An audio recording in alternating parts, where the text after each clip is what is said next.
Hi, juniors. Welcome to your script writing and screenplay lessons. So, last semester we focused in teaching you how to be a director and how to be a cinematographer and how to edit and how to work the camera and truly feel comfortable in creating your own stories. Now we're going to move into the phase of let's start bringing your ideas to life and let's start working towards our final project, which is going to be for you to write, film, and edit your own film. So let's talk about first storytelling, because you can't have a script that is perfectly well formatted, but if you don't have a good story, then your film is really not going to go anywhere. So when we think about a film story, it generally tends to have three parts. You have a beginning, a climax, and an end. You can also think about this as being the three C's. You can have a concept, your characters, and your conflict. So when you think about concept and what that means, it's the idea behind your film, right? I just recently watched Stranger Things, and when I think about concept, I think about what the Duffer Brothers wrote in terms of they wanted a TV show that was set in the 80s, that was kind of this like E.T. feeling, maybe a little bit more paranormal feeling. So that is the concept of your film. So when you're thinking of your final film, you need to have a concept. Truly, what is it going to be about, feel like? What is it going to entail? Is it kind of like other films? Then you have your characters, and your characters are who carry your story, right? They're the ones who have action, and they're the ones who are going through problems, and that is where your climax comes in. And then when you get to an end, you have a resolution, right? You have them, all their storylines are tied in, nothing, you're not wondering about anything, it all just makes sense. So let's talk about these parts even more in depth. So the beginning of a story tends to have your introduction to your characters, right? It needs to tell us who is going to be participating in this story. What is their relevance? What are they doing? You need to have a main goal. So what is it that your film is trying to accomplish, or what is it that your characters are trying to accomplish? Maybe in your film, your puppy got kidnapped and your main goal is to find that puppy and get your puppy back. Now that is the main goal of your story, and that is what you're trying to accomplish. And it also needs to establish a setting. So we should know where this is happening, why it's happening there, what are your characters doing, what is their relationship to this place. And then you start to build your characters from this. So you will have your characters and you will have a protagonist, which tends to sometimes be seen as our hero of the story.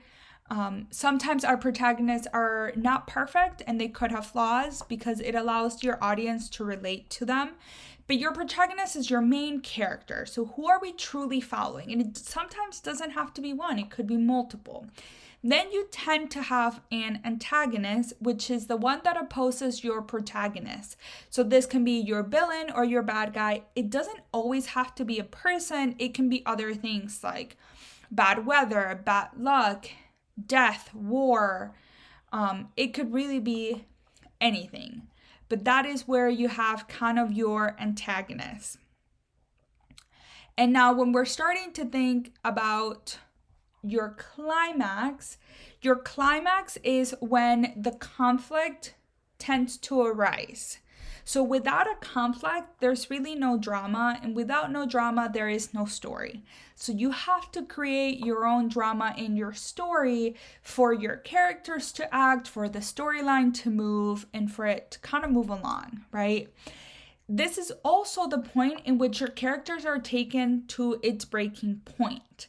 This might be a scene where maybe they're training for a fight scene, or maybe they're making a plan for how they're going to attack. This is kind of the culmination. Maybe they went through a lot of bad instances in the first half of the film.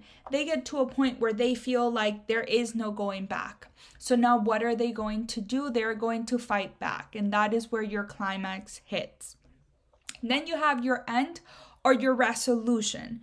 So your storyline at the end should tie up all loose ends and answers the most simple question: was the goal achieved? So at the beginning of your story, you have your main goal and you set out to make said goal. Now at the end, did you achieve that? Did the storyline make sense? Is your viewers going to be wondering about any part of it? Or is it all making sense now?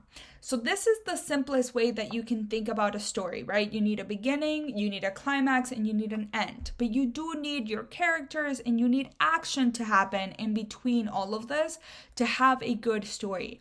And that is exactly what you should be thinking about as you start to ponder what is your final film going to be about. As you're developing these ideas, make sure that you're taking this into consideration. Make sure that you have a protagonist, an antagonist, it could be multiple. Make sure that you have a beginning, that you have a very established setting, that your storyline carries us to a climax and that it makes sense. And then you get to your resolution and it is all tied together. And then ask yourself, did we achieve our goal? So that is how we write a good story, right? We need a really good story in order to have a really good film. But you also need to think about, how do you lay out your script in order to have then a good story that gets filmed? So when we're thinking about our script play and the way that we lay this out, this is very important. And you might be wondering why. This is the blueprint of a movie. This is going to tell your cinematographer and your directors what is happening, who is there, what kind of camera angles do you want, what is the action that we're seeing. It defines the structure, and it's a structure that then becomes easy to follow and direct. So when we're thinking about what makes up a screenplay, you have scene headings, sometimes called sluggish, you have action, you have your speaking characters, you have dialogue, and then you have transitions. So when you're looking at a script, you will notice that there's a very specific way to lay all of this out and also type. So you will always have a scene heading. Now, the scene heading is going to establish what is happening and where. So if you notice in here, this tells us that it's the interior of a grocery store in the evening, right? So we know location, which is very, very important. You should also be thinking about labeling your scenes, right? Is this scene 1, scene 2, scene 3? Then you also have, as I just mentioned, interior, which is INT or EXT for exterior. You have your location. You typically will also include your time of day, right? This is evening, very important for your lighting and for a cinematographer to think about, wait, what is it that I'm doing? And then every time that you have a new change in location, a change in time, change in scenery, it should have a new scene heading, okay? This makes the story shift from one character to another, and it allows our story line to kind of flow from one to the other. Now you have actions, right? So again, you have your scene heading and you have actions. Now, actions is what tells the story, and it is everything that the audience is going to see. So what are they doing? Are they sitting? Are they running? Are they crying? And then you can add non-dialogue sounds, like if it's very important for it. And when you're writing, you can notice that you tend to write your actions in present tense. And then you have your dialogue. Now, when you're thinking about your dialogue, you have the name of your character, And you also have parentheticals or parentheses, which use expression. So you know that David is going to deliver this dialogue tired. That is what the parenthetical is telling me.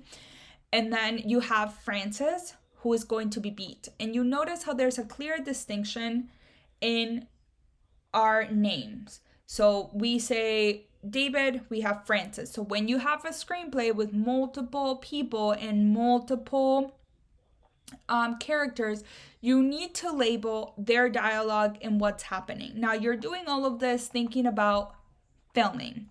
Now you also have transitions, right? So this signals that whatever you are doing in that scene is over. So we were in our interior of the grocery store in the evening. Now we're cutting to a new scene.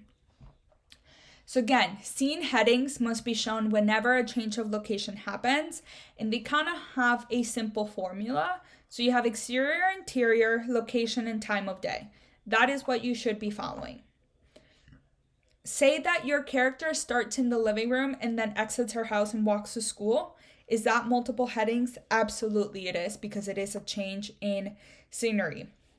This is a perfect example of how you can have multiple ones, right? You go from interior to exterior to exterior to interior. Now, action describes what is happening on screen. It is always in present tense. Some rules are that it should all be capitalized, okay? If you want to establish the type of shot, you definitely can.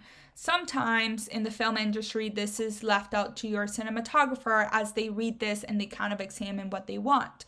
But you have every right to say, this is the kind of shot I want. So maybe you need an angle, or maybe you want their POV. Definitely lay this out in your script. You can designate any of your shots, a wide shot, an extreme close-up, an angle. They must have their own line in this, okay? And then when you have dialogue, it is always prefaced by the character name, a parenthetical if there is some emotion, and then the dialogue. So like shots, you can have transitions, right? So fade to, cut to, dissolve to. And you can see this right here. You can see some screenplay examples, but these are the things that I really want you to keep in mind as you're working through your storytelling process, as you are writing your story, but then also as you are formatting your story. Now, there's also more videos on Canvas that walk you through very specifically how do you set this up on a Google Doc, and truly walks you through all of the components again. These are meant to help you. I want to make sure that you have everything you need in order to format your scripts the way that they should be. And this is really going to become handy as you are thinking of filming your own story. Okay? As always, if you have any questions, do not hesitate to reach out or come to student hours. That is it on this one, and I'll see you in the next one.